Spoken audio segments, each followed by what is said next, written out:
नमस्कार, आपण पाहता हिरकणी न्यूज. हिरकणी न्यूज प्रत्येक क्षण ताज्या घडामोडी आणि महत्त्वाच्या प्रत्येक बातमीसाठी नेहमी तत्पर. 3 दिवसापासून बेपत्ता, विहिरीत आढळला मृतदेह. गेल्या 3 दिवसापासून बेपत्ता असलेल्या व्यक्तीचा मृतदेह सोमवारी दिनांक 18 रोजी गावच्या हद्दीतील शेतातील विहिरीत आढळून आला. सतीश शामराव पवार, वय 42, राहणार रांजणी, तालुका कवठेमहांकाळ, जिल्हा सांगली असे त्याचे नाव आहे. सतीश हे मागील शनिवारपासून घरातून बेपत्ता होते. सोमवारी सकाळी रांजणी हद्दीतील शेतात असणाऱ्या विहिरीत त्यांचा मृतदेह तरंगताना आढळून आला.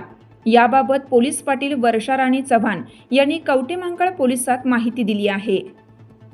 आपल्या हिरकणी न्यूज चॅनलला लाईक करा, शेअर करा आणि सबस्क्राईब करायला विसरू नका आणि रहा अपडेट.